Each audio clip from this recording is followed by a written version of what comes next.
Hello again, everyone. By now, most of you started on your class projects and are well underway with them.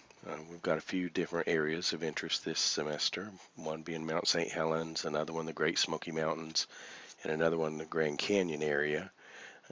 Should be some interesting areas to work with, and I'm really looking forward to seeing the results that you all come up with.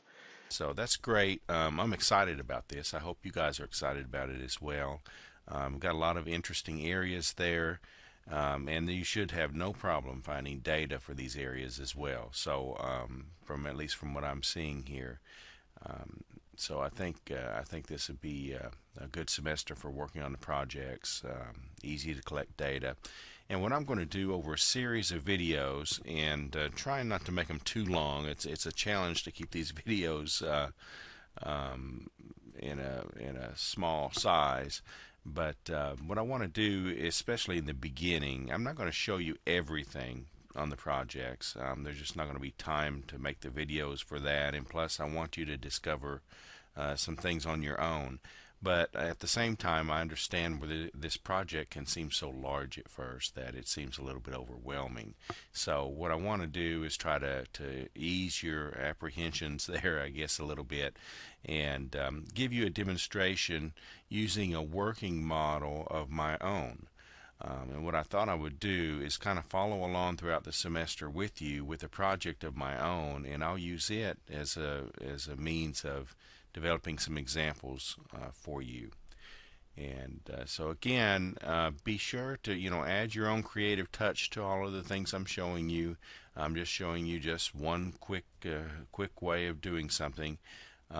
You'll have your own twist on things, and that's what I'm looking for. But again, I don't want you to be nervous about it, and I understand that some of you may not have any natural resource background and things like that, and you might feel a little nervous at first. So first of all, let me just say a couple things about that. You don't have to have a natural resource background to do this project. I'm not expecting that you're going to learn about forestry in detail to become a forester. You're not going to learn wildlife management techniques in a semester.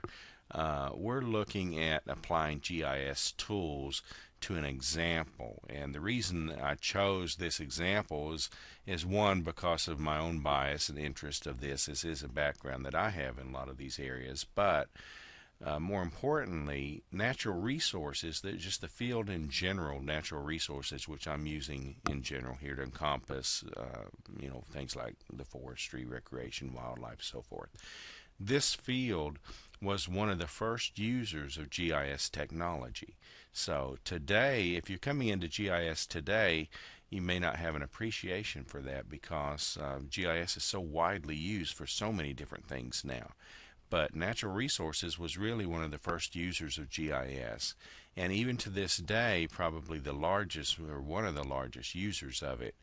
That's one reason, and another is that when it comes to doing analysis with GIS, natural resources is a perfect tool for that. There are a lot of different types of analysis you can do, and so it's an easy subject to do. For another, this is still a 100 level class, and I wanted to sort of get everybody at least on the same page with a topic theme at least, and so that's another reason I did not want to just open it up like I do in most of my classes, especially the 200 level classes, where you just choose whatever's interesting to you. At least this way you could choose an area that seems interesting to you. And the reason I gave you those lists of areas is because I know that there's a lot of data available for those areas. So that was why I gave you that list to get you started with. So those are a few of the reasons why we're doing it, the project on a natural resources subject area. But again, don't feel like you have to be an expert in these areas. I'm not looking for a true scientifically correct analysis. I'm looking more for an application of the GIS tools that we're using. So when it comes to your analyses and things, and I've got the project posted up here, I'm going to pan through a little bit of it as we're talking. But when it comes to doing your analyses, I've got these analysis tasks listed. And again, this was to give you some guidelines to get you going, because I realize that a lot of you won't have a background in natural resources. So again, don't feel intimidated by these. I wanted you to choose at least 3, and I believe everybody by now should have chosen 3. And I'm also giving you the option to change those if you want to as we go throughout the semester, just because I realize that right now you're not going to know how to do a lot of these analyses, and you may change your mind once you find out a few things. We're not going to cover all of these analyses probably in class, again, because we're not going to have time for me to make all the videos on each of these analyses, and also, and probably more importantly, because I want you again to use your own creativity and application of the things that we're learning in class to do some of these analyses. But realize again that I'm not looking for a true scientific type accurate analyses here. I'm looking more for using these as guidelines, as subjects that you're going to use, and applying some of the things that you're learning in class and throughout some of the other videos and stuff that I'll post. So don't feel intimidated at this point by these. I've tried to make these fairly broad but specific enough to at least give you distinct analyses that you can do. And a lot of this work is really assessments. Anytime you see the word assessment, then those are fairly easy to do, because you're not, again, you know now that you don't have to do a full scientific assessment, but I do want you to try to get out there and search for data that's going to relate to these topics, to be able to do at least a simulation of a more scientific analysis. But again, I'm not looking for or expecting that you're going to learn all of the topic material inside out. So hopefully that helps a little bit. Again, we'll go through some of these in class, but what I want to do in this video is give you sort of the beginning steps of where you might go with your project. And I realize that a lot of you have already started, which is great, and that's the reason I gave the project out so early. But now that we've got the first exam behind us, then I think now, if you haven't gotten a good start on it, then now's when you really need to be going with it. So I thought this might help you. Again, our analyses are organized under the 4 or so topic areas: forest management, recreation management, wildlife management, and demographics. And there's some overlap in these as well. Some of the same base data, for example, that you'll use in one analysis, somebody else might need it in another analysis. So one of the first things you're going to end up doing after you do the introductory stuff is starting to find data for your area. And we'll get into some of that later as well. But what I wanted to do is show you just a couple things when you're looking for your area. And what I'm going to do again is I'm going to use my own study area as a way of an example. But the beginning stages of this is really fun, and in fact you can get so wrapped up into some of these various stages in the project that you can spend a lot of time, probably more than you should, doing some of it. but the initial part of it can kind of carry on throughout your overall work if you keep your eyes open for things. What I'm going to do is, for my area, I'm going to choose an existing wilderness area called the Gila Wilderness area in New Mexico. And early on in the assignment, you'll notice that it's mentioned that you want to somehow express in your presentation and so forth, in your documentation, you want to express why you chose your study area, and mainly what makes that area special to you. That's sort of what it comes down to. So the Gila is a personal favorite of mine for a lot of reasons, and I realize that not everybody's going to have this same level of attachment. I wouldn't expect that, but I'm going to go ahead and just give you some examples of what I would say about the Gila. First off, I'd probably include in my documentation somewhere, in my case, this is one of the first areas I had a job working in natural resources. I had a summer job there back in the early, I guess it was around 83, somewhere early to mid 80s. It was one of my first jobs working in the outdoors, and worked there for a summer. and have since gone back maybe 3 or 4 times since then, and just really fell in love with the area. Got to experience the area in a way that you're going to really get intimately familiar with the area. We worked for nearly, let's see, we had it was 10 days, not 2 weeks. It was 10 days working and 4 days off. And we would pack in using either horses or just backpacking. We did a little bit of both into this area on work trips and spend 10 days at a time camping out into this area. And sometimes we would go back as far as 40 miles or more from the nearest road. It was really amazing. Spent a lot of time back there, got to do a lot of camping. And what we were working on was a prescribed fire study a lot of the summer. We were collecting fuel load data for this area.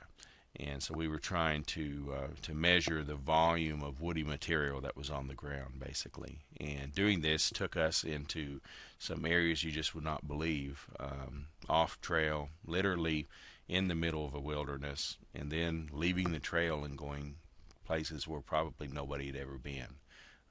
It was a real experience that I highly recommend.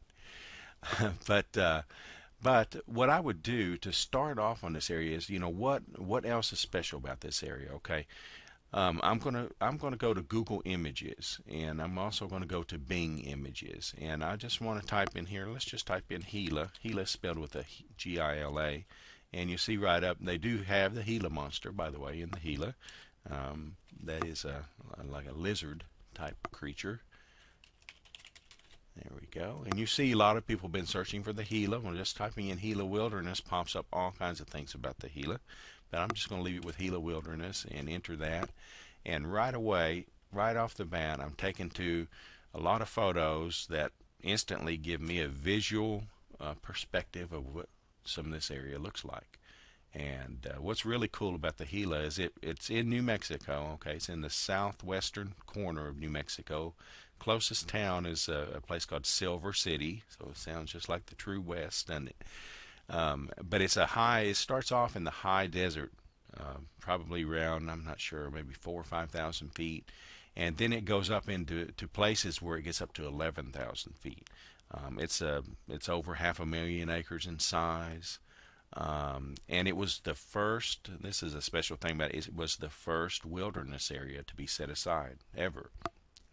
It was set aside in 1924, before we had, 40 years before we had the Wilderness Act. The Forest Service was setting aside areas of sizable tracts. Another neat thing about Google Images now, if you notice, is when you hover over an image, it sort of gives you a little bit of a blow up of it. But you can then click on it, and it goes into a bigger image of it.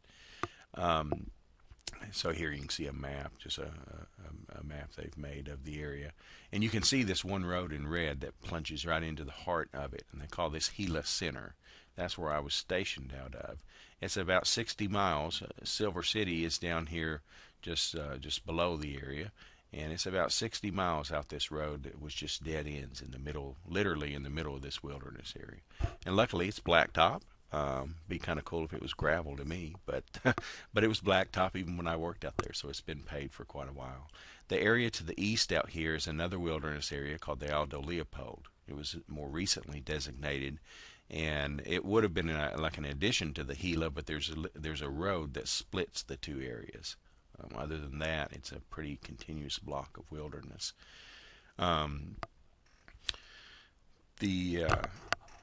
What else about the area? Let me back off here a little bit and go back to the images page. There's a lot of Native American history to the area.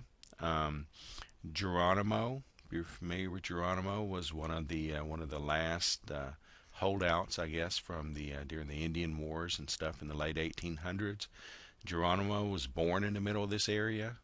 This is the area where he and his group hid out from the cavalry for years. They eluded capture by going into some of these canyons and stuff in this area. There's, when if you do some research and digging around in the area, you'll find there's certain places where they think that is where they may have made their camps and so forth. A lot of history there. So that's kind of neat. I mentioned already it's the first wilderness area. Um, Aldo Leopold is one of our early pioneering conservationists. In fact, many consider him the father of wildlife management. You've got a father of this and a father of that. Well, he was one of the early practitioners with wildlife management. Now, in the years when he was working in the Gila, he was actually, I think, he was ranger for that region of the Forest Service, and in New Mexico and Arizona, I believe. And this was in the earlier years of his career. So wasn't so much wildlife management back then. He was learning things back then. In fact, he was a real avid hunter. There was hardly any wildlife management back then, and in fact, a lot of his experiences in this region is what led to his further theories and thoughts on wildlife management and just conservation in general. Very famous individual in the natural resources field. If you study anything about forestry or especially wildlife, you'll be reading a lot of his material and hearing a lot about him. But this is where he worked in his early years. He was one of the main proponents of getting this area set aside as a wilderness. And I think his description of a wilderness back then, was an area that had to be large enough to absorb a 2 weeks pack trip. An area where any signs of man were not present or at a very minimum. And that's quite an area. And back then there were only a handful of areas that were left that actually met that criteria. And they were fading fast. So luckily, through people like him, we have some of these areas today set aside. Again, like I say, it was 1924. It was set aside administratively as wilderness, and in 1964 it was automatically adopted into the official National Wilderness Preservation System when it came about as one of the first areas, first groups of areas to be put into the system officially. So you can see there's cliff dwellings. In fact, in the middle of this area, there is Gila Cliff Dwellings National Monument. Here's a little larger map I found, but you can see they've got a little indicator here for right in the middle of it. There's Gila Cliff Dwellings. There's a place called Gila Hot Springs, but the Cliff Dwellings is National Monument, and it's a very tiny area compared to the rest of the wilderness. But it's right back at the very end of the road as far as you can drive. So if you're ever out there, definitely go there. It's not that it's a grand set of cliff dwellings, but it's an impressive little set of cliff dwellings, and there's some history that goes with that as well. There was a group called the Mogollon, who were descendants, I believe, of the Anasazi that is so popular out in this area of the West and all the way into Utah, corner of Colorado, over into Arizona. They were sort of a subgroup of that group, and they only lived here for not many years. In fact, I think it was less than 100 years that they believed they were in those dwellings, and they just sort of mysteriously disappeared, like happened with a lot of the Indians in that area. So interesting from that perspective. What else to tell you? The Gila River, which is pretty famous for, especially when it gets into Arizona, you'll hear lots of news stories, and you'll hear it mentioned, the Gila River. It starts in this area. There are 3 forks that all are within the wilderness here that begin that. You've got your east and your middle and your west fork. If you're ever out there hiking and be ready to cross that river, you'll be intimately familiar with it. And to us, it would be more like a creek. Unless it's flowing at really heavy stream load, it's like a large creek in most places. So it's not what we would typically think of as a river, but it is a river. Flows year round. What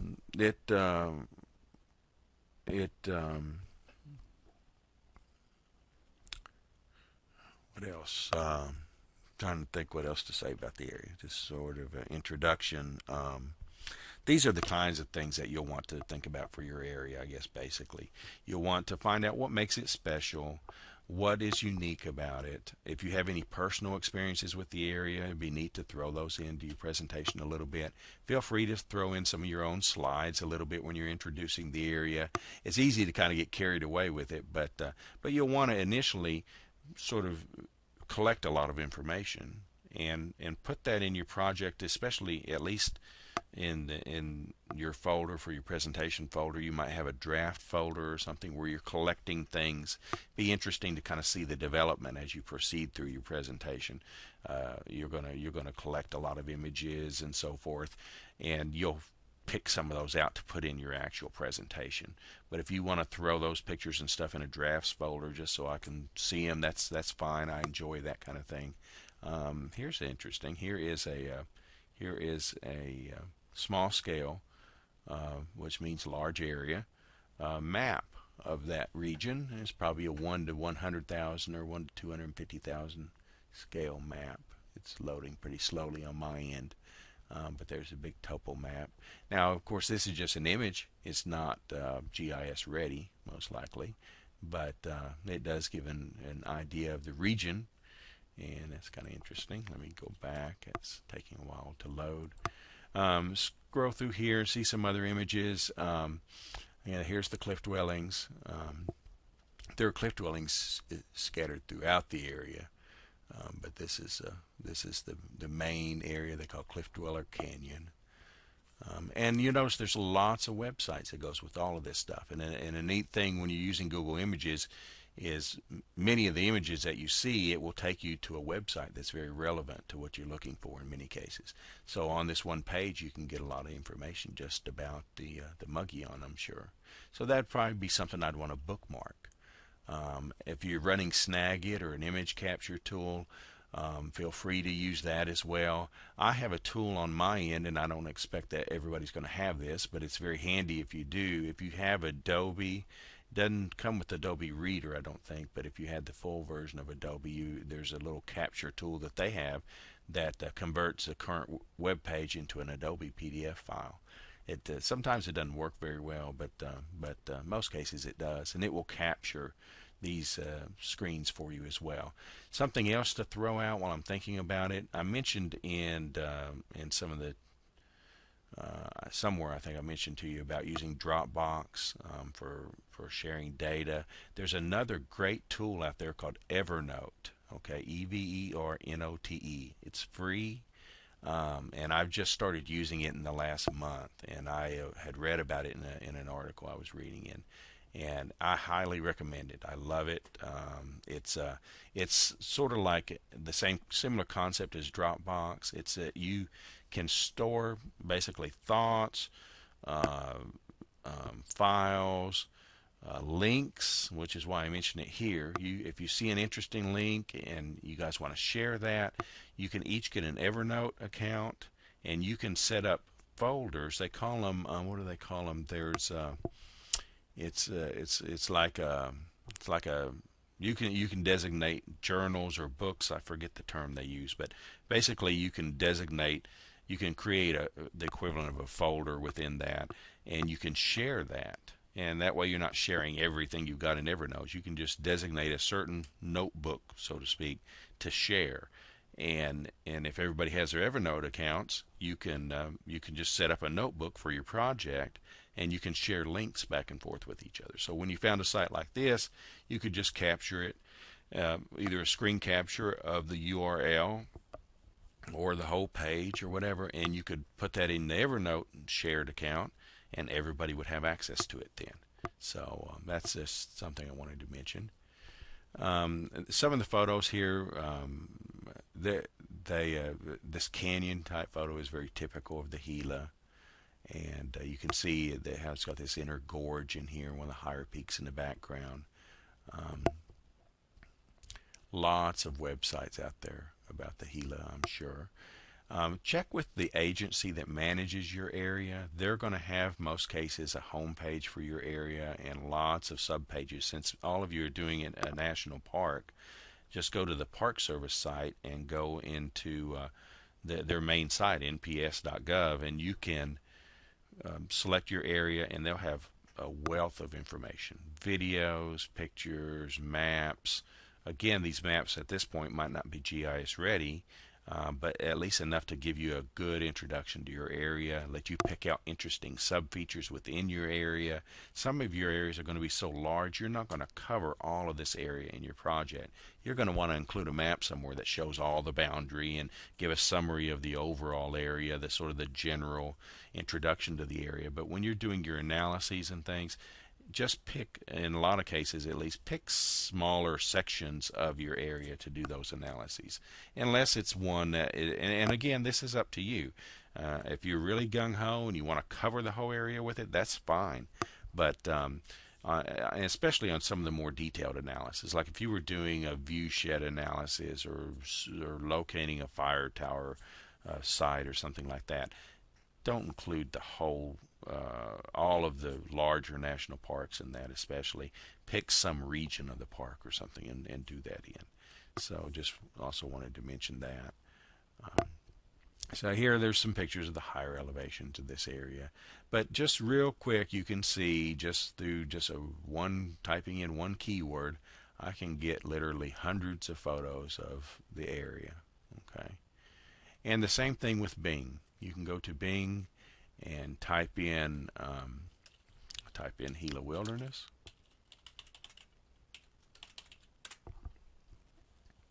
and again, a whole bunch of images available. And go ahead and feel free to download these. We're not making commercial profit off these or anything like that. I'm sure it's perfectly fine for you to use these in your presentations. But I don't think you'll have any problem finding plenty of photos of your area. So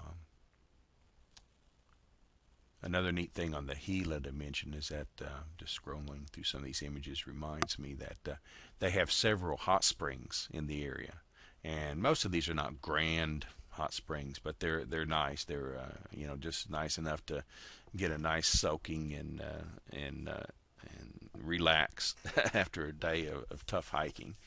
So there's lots of hot springs in the area. So with that, now here's a book. I have this book. That reminds me of something else to mention. There are going to be a lot written about most of your areas as well, and it's a great way to get another introduction to it. A tool that I really like, because I'm not expecting anybody's going to go out and buy a book on their area. You may have one already, and that's fine. But if you're looking for some material, if you really are interested in your area enough that you want to read about it a little bit or get some information that way, just go to Google Books. And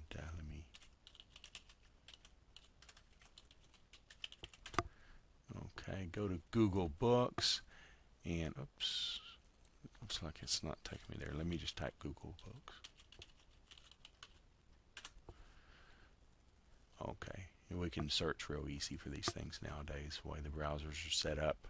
And Google Books is great. I'm a big fan of Google products in general. Not everybody is, I realize, but if you have an account on Google, you can actually set up your own library. Basically, they have a project going where they are trying literally to scan every book ever created. Okay, and this is something that that's their goal. Would they ever get there or not is to be questioned, but they're off to a good start, and they're scanning all these books, and what they're doing, there's been a lot of legal, you probably heard in the news, a lot of legal cases over this.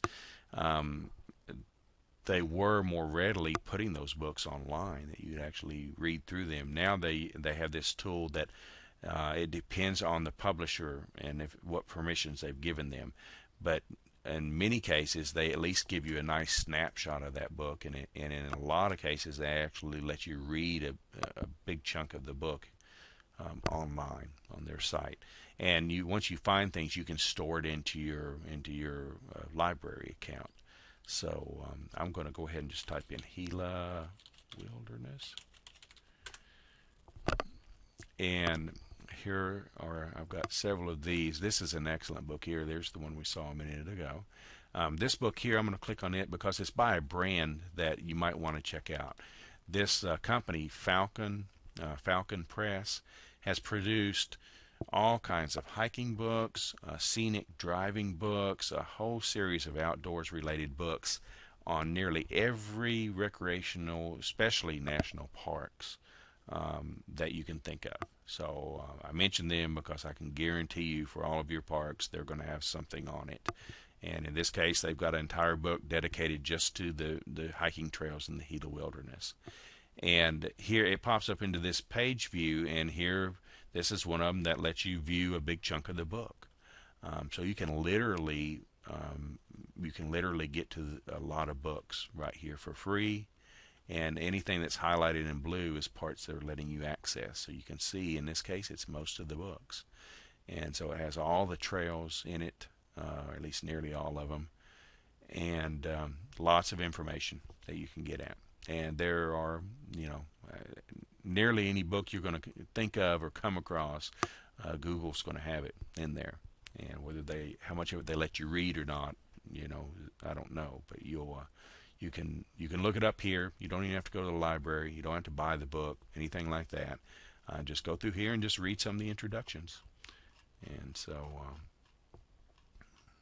and that's another great way to get you familiar with your area. And in this case, they've got a lot of information about the Wilderness Act and so forth in the beginning of the book.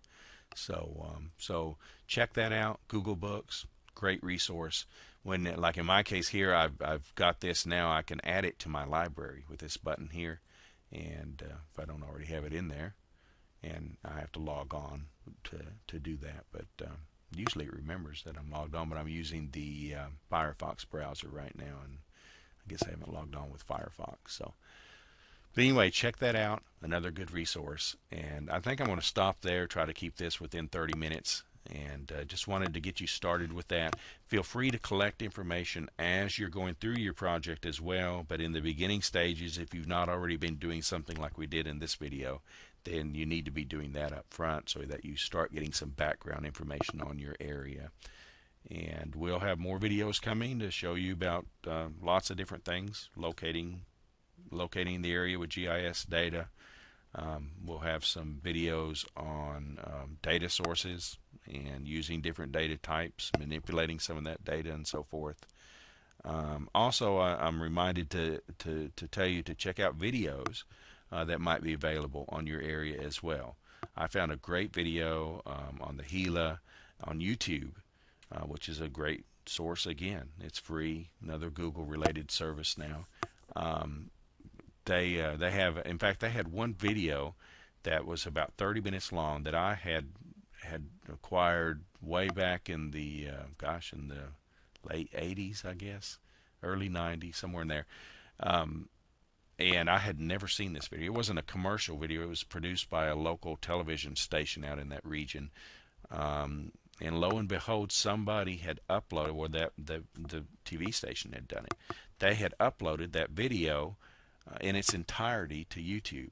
And in fact, I'll probably share that with you because it focuses a lot on just wilderness in general. The setting is in the Gila, but it's full of great quotes by famous conservationists, a lot of them by Aldo Leopold himself, and has a lot of really good quotes about wilderness and talks about a lot of things that are general to the Wilderness Act. So I'll probably share that with you in case you want to check that out.